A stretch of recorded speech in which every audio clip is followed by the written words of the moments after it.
best part of coffee is not only about farming and processing, it's also about the quality of life of all the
Es la cuarta generación.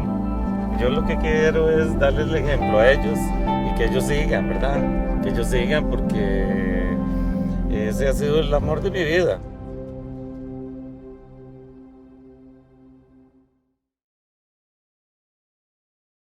You are now watching the best show in the universe. It is called The Anthony Rogers Show.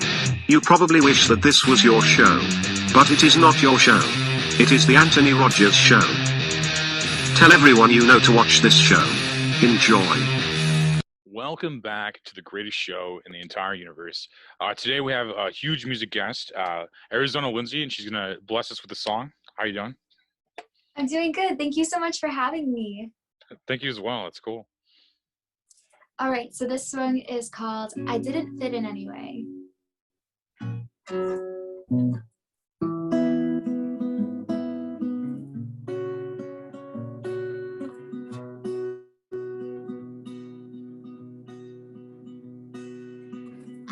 I don't need somebody to tell me I'm pretty or perfect, but maybe I'm enough for a start.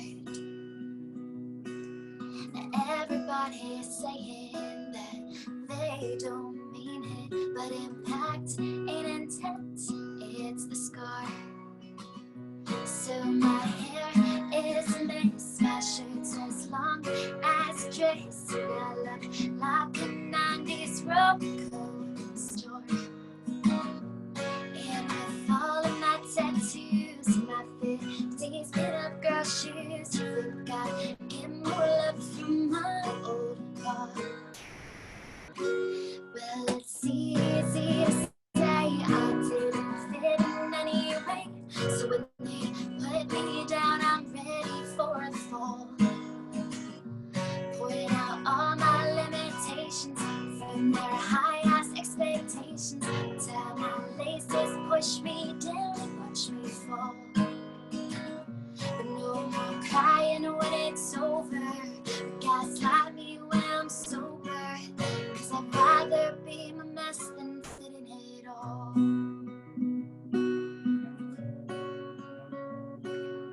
I don't need somebody to tell me that I'm gonna make it, but maybe that I have a running chance. And I know that I shouldn't run on external validation, but I can make I love you really last. So my love life is a mess, and I'm as awkward as it gets, and I identify with the 95% of Taylor Swift songs, and everybody knows how the story is gonna go. If a grown man asks me if I want to dance, hell no. But it's easy to say I didn't fit in anyway, so when they put me down, I'm ready for the fall. Point out all my limitations from their high-ass expectations. Tie my laces, push me down and watch me fall. No more crying when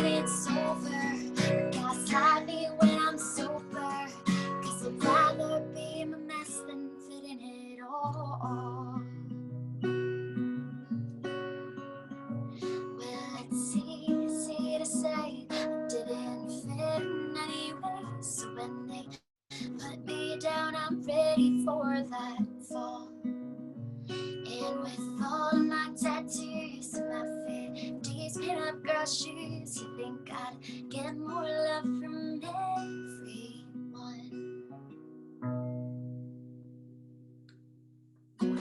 That was like legendary. That was so good. Thank you so much. That's crazy. So, did you write that? Like, is it you wrote that song? Yeah, I did. No, the lyrics are great and everything. That's really good. That's like crazy good. Like, and if you're listening or watching this, we're clearly limited to a Zoom call. So look her up and like look up Arizona Lindsey on Google and stuff, and like listen to her actual studio tracks and stuff. But no, thank you for playing a song. That was crazy good. Thank you so much. No problem. So how old are you? 24. Yeah, you seem young. I was just wondering. Yeah, that's crazy. But no, that was genius. Like that song was so good. Like honestly, like how did you get into music originally? Like, Okay, so like originally, I can't even remember when I kind of started just loving like performing, but like I'd put on like little shows in like the kitchen and the dining room and stuff for my parents. And then I initially was like a percussionist and just a drummer when I was like in 2nd grade. And so my first experience writing songs was on like drums and singing. And then I picked up other instruments when I was in middle school. that's crazy. That's awesome. Like, when did you start like pursuing this like as a job, I guess, or more so than a hobby? You know? I'd say probably now it's about 2 years ago. I won the Your Big Break competition, very surprisingly. And it was like, I don't know, it was like this, I had went into like trauma treatment, and I just came out with this idea of just wanting to do things that made me happy, and this was it. So What is trauma treatment? it's basically like I went to a facility that is meant to help people who have been through trauma or have like a trauma or dissociative related disorder.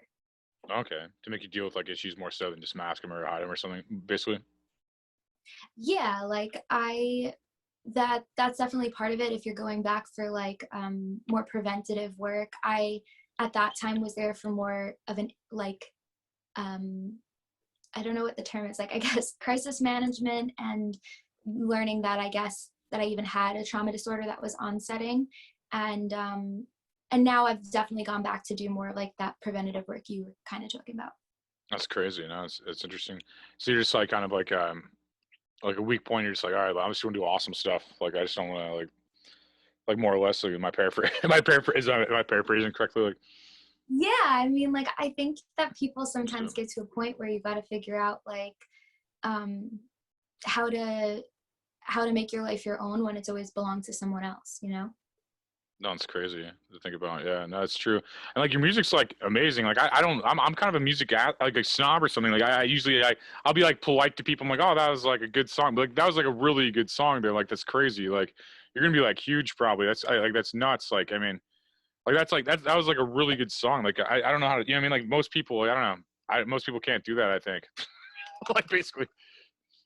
Thank you. I always have like anxiety surrounding like performing, or I think I used to. Now I have kind of like an F it attitude where I'm just like, you know, I care more about the lyrics than presenting the song than I do about trying to be perfect, which I guess is what the song is about. So, you know. No, it's crazy. Like, what is that song about more? I mean, obviously we didn't like think about lyrics, but I mean, what is that song to you? Like, what does that mean? Like, So the song I didn't fit in anyway is track 9 on the album The Process, and it's really about moving away from trying to meet other people's expectations for who you should be, what you should look like. Sometimes, honestly, for me, like even my own, moving away from the expectations I sometimes hold myself to, because it could be unfair. Like I wouldn't hold somebody else to those things, and then if I don't meet them, it can really impact me, or it definitely used to. I have gotten better with it. And so the initial song was actually a homework assignment from my trauma therapist at the facility. He had asked me to write a letter of self-compassion, and I came back with a song about all the reasons I don't fit in, which I felt like was more of a self-acceptance. But I guess it is what it is. That's interesting. That's a really good, like, interesting story too. That's crazy. Like you're gonna like blow up. This is gonna be that's like crazy. I just like can like I don't know. That's interesting. Like, so how many albums do you have? Like as like for like people listening and stuff. What have you done in music so far that people can like look up? I guess like.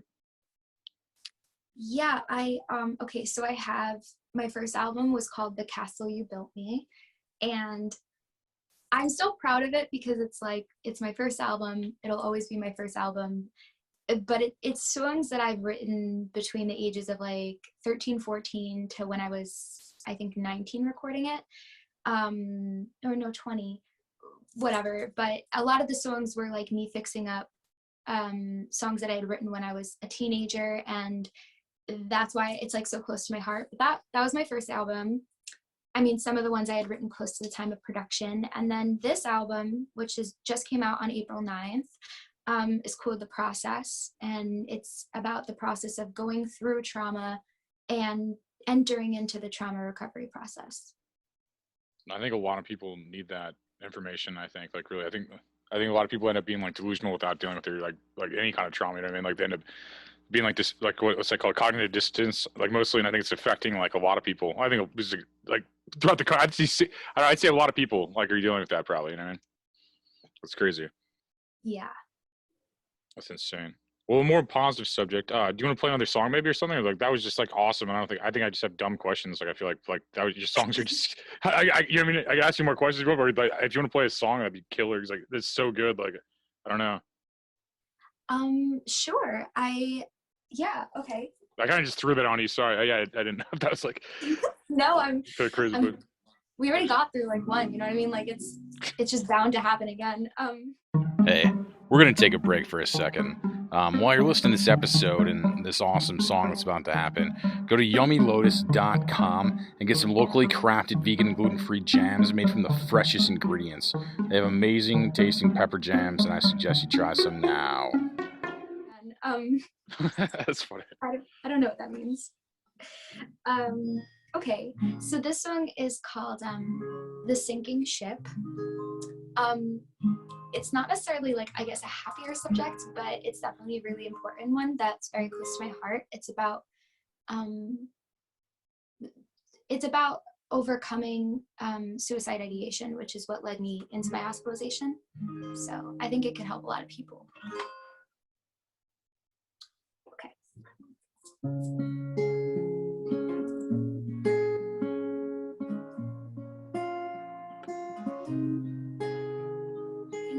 What you're thinking, what I did was real selfish. You're angry with me, sad or disappointed. Some might even say they feel devastated. But remember, these feelings and thoughts, they're not facts. Like stages of grief, they come and they pass. And that feeling of drowning, it fucking hurts. I'm not saying it won't. But that sinking ship, you're on it still, sailing to land. And they're waiting for you there with welcoming hands. And devastated doesn't describe what they'd feel if you didn't show. And so what if one person, 5 people more were the reason you were hurting for? There's no such thing as showing love by hurting yourself even more. And I know that you're calling this a sinking ship because the waves are crashing down quicker than you could breathe in. Give the storm another chance to settle before you give in. And I'm not gonna lie to you, just being better is not a thing. It's more of a process, but something so worth feeling. I hear you, I see you, and you're capable of standing where you're sinking.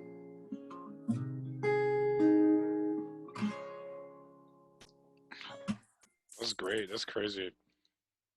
So that's kind of like the shortened version of it because the actual song is like 5 minutes. But That's it's funny. yeah. No, it's really good. Thanks for like sharing that. Like, me and my viewers and listeners, whatever. That's crazy. Like, so how did you learn how to sing? I guess like. I don't think I ever really learned. That You're. sounded self-defeating, but I meant that I never really was like, you know, trained, I guess. You know, like I tried to take vocal lessons once, and I felt like it just wasn't, I don't know. It was like really trying to just change the small things that I think make my voice unique. And so I definitely want to take vocal lessons in the future and learn how to like sing properly and stuff. That's awesome. I think you did a good job of singing properly. I just didn't know how you got to it. Like that was good there. That's crazy. So no, thank you for playing music. That's great. So what was the story? What was the story of that song? I guess like. Yeah, so the sinking ship, the entire first part, if you listen to the recording, it's the 5th track on the album The Process. The reason that it is track number 5 is because The Process is actually a concept album, and the first 4 tracks are really about this kind of spiral down into, I guess it was like going from these really heavy traumas into this spiral of dealing with the actual trauma disorder symptoms, which are, for me, was like flashbacks, issues with things like self-harm and anorexia. And so track 5 was really about kind of hitting this place of, you know, just wanting it to stop and wanting everything to kind of just be over with. And I struggled with my suicidality a really long time before I actually had reached out for help. And then when help didn't really work, I didn't get to a trauma facility till about a year later because, you know, no one knows sometimes what to do with people who have been through that. They're so used to handling other types of psychopathology. But the thing is that most of the people that are in a psychiatric center have been through trauma, even if it's because of the disorder that they have, making them more vulnerable to it. And so basically, I guess what it comes to is that it was the first time that I written a song in treatment, and I wrote it because I had to learn how to really take that option off the table and choose to get better and make the option to kind of like keep my life and choose recovery, even if it wasn't happening in that moment. And I mean, I'm glad that I did, but I went on to produce the song because the entire first half is so close to what I was thinking. So I think it can help other people understand better what's going through someone's mind when they're struggling with those types of thoughts versus not understanding and then not knowing how to help. But also for people that are struggling with that now to like see that there is an entire other part of the song and that there's an entire rest of the album that follows after it. So it's like I guess it's like the light after like a lot of darkness. It seems like that's like the vibe I get. Like I don't know, it's crazy. Like it's like you have a lot of like optimism. I like your kind of like you have really good like type of energy too. Now I like that. I'm like that's I think people do need like to deal with like whatever, you know, whatever's holding them back. You know, everybody's got their own everybody's got a sad story. You know, it's like I feel like so people can relate to that type shit. Like to where I think that. I don't know. They just got to stay positive, really, and I think that's a good, strong message. Especially like being that you're really wise for only being 24. That's what's interesting too. Like, that's I think it's really wise, like kind of music for that, you know.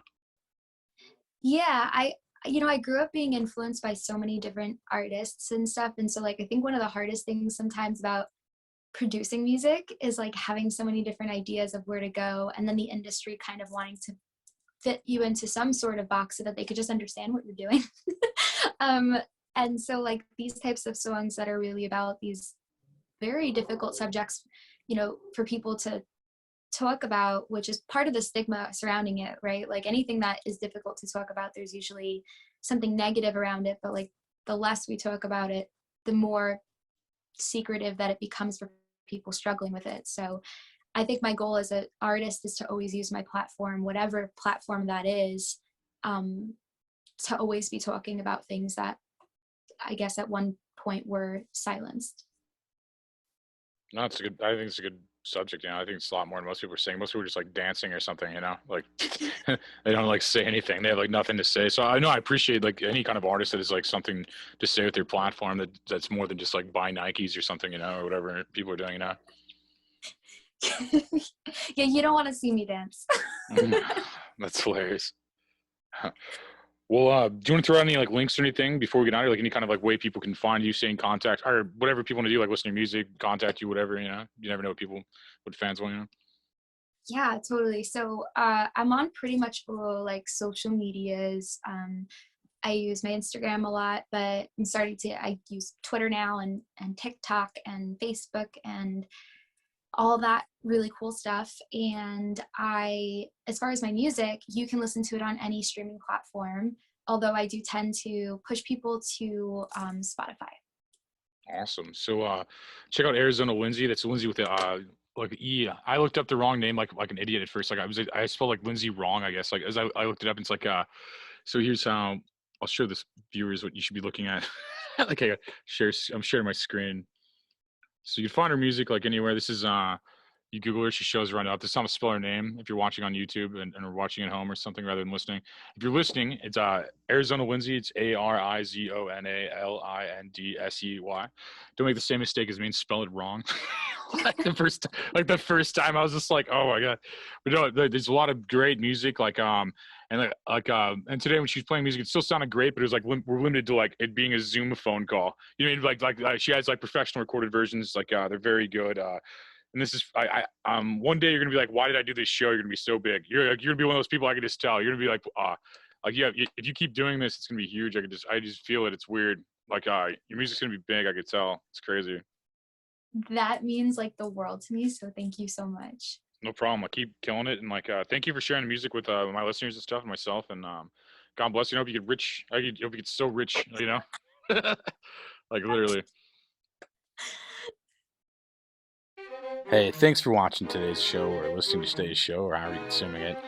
Without sponsors like Bitchin' Sauce, we would just not exist. This wouldn't be a show. It'd just be me talking to myself. So if you can go to bitchinsauce.com and get some awesome hot sauce and support our sponsor, I'd really appreciate it. Thank you.